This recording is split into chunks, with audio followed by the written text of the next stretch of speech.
Beloved daughter of Jesus, may Jesus and our Mother always smile on your soul, obtaining for it, from her most holy Son, all the heavenly charisms. I'm writing to you for 2 reasons: to answer some more questions from your last letter, and to wish you a very happy Names Day in the most sweet Jesus, full of all the most special heavenly graces. Oh, if Jesus granted my prayers for you, or better still, if only my prayers were worthy of being granted by Jesus. However, I increase them 100-fold for your consolation and salvation, begging Jesus to grant them not for me, but through the heart of his paternal goodness and infinite mercy. In order to avoid irreverence and imperfections in the house of God, in church, which the Divine Master calls the house of prayer, I exhort you in the Lord to practice the following. Enter the church in silence and with great respect, considering yourself unworthy to appear before the Lord's majesty. Amongst other pious considerations, remember that our soul is the temple of God, and as such, we must keep it pure and spotless before God and his angels. Let us blush for having given access to the devil and his snares many times, with his enticements to the world, his pomp, his calling to the flesh, by not being able to keep our hearts pure and our bodies chaste, for having allowed our enemies to insinuate themselves into our hearts, thus desecrating the temple of God, which we became, through holy baptism. Then take holy water, and make the sign of the cross, carefully and slowly. As soon as you are before God in the Blessed Sacrament, devoutly genuflect. Once you have found your place, kneel down and render the tribute of your presence and devotion to Jesus in the Blessed Sacrament. Confide all your needs to him, along with those of others. Speak to him with filial abandonment. Give free rein to your heart, and give him complete freedom to work in you, as he thinks best. When assisting at Holy Mass and the sacred functions, be very composed when standing up, kneeling down and sitting, and carry out every religious act with the greatest devotion.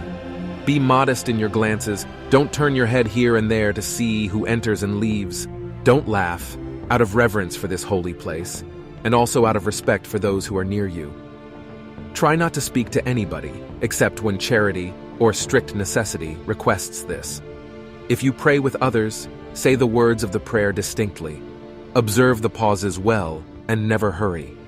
In short, behave in such a way that all present are edified by it, and through you are urged to glorify and love the Heavenly Father. On leaving the church, you should be recollected and calm. Firstly, take your leave of Jesus in the Blessed Sacrament. Ask his forgiveness for the shortcomings committed in his divine presence, and do not leave him without asking for and having received his paternal blessing. Once you are outside the church, be as every follower of the Nazarene should be.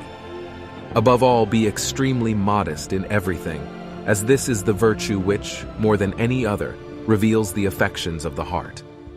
Nothing represents an object more faithfully or clearly than a mirror. In the same way, nothing more widely represents the good or bad qualities of a soul than the greater or lesser regulation of the exterior, as when one appears more or less modest. You must be modest in speech, modest in laughter, modest in your bearing, modest in walking.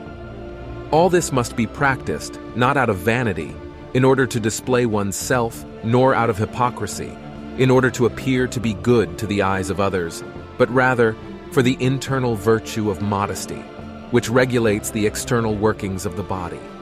Therefore, be humble of heart, circumspect in words, prudent in your resolutions. Always be sparing in your speech, assiduous in good reading, attentive in your work, modest in your conversation. Don't be disgusting to anybody, but be benevolent towards all, and respectful towards your elders. May any sinister glance be far from you. May no daring word escape your lips. May you never carry out any immodest or somewhat free action. Never a rather free action, or a petulant tone of voice. In short, let your whole exterior be a vivid image of the composure of your soul. Always keep the modesty of the Divine Master before your eyes, as an example.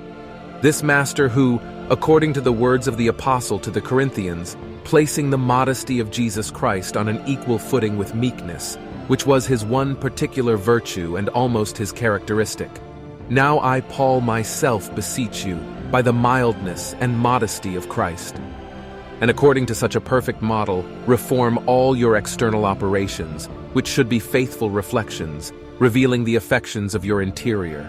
Never forget this divine model. Try to see a certain lovable majesty in his presence, a certain pleasant authority in his manner of speaking, a certain pleasant dignity in walking, in contemplating, speaking, conversing, a certain sweet serenity of face. Imagine that extremely composed and sweet expression with which he drew the crowds, making them leave cities and castles, leading them to the mountains, the forests, to the solitude and deserted beaches of the sea, totally forgetting food, drink, and their domestic duties. Thus, let us try to imitate, as far as we possibly can, such modest and dignified actions, and let us do our utmost to be, as far as possible, similar to him on this earth, in order that we might be more perfect and more similar to him for the whole of eternity in the heavenly Jerusalem. I end here, as I am unable to continue, recommending that you never forget me before Jesus, especially during these days of extreme affliction for me. I hope Francesca will do me the charity of making a novena of communions for my intentions. I take my leave of you in the holy kiss of the Lord. I am always your servant. Friar Pio, Capuchin.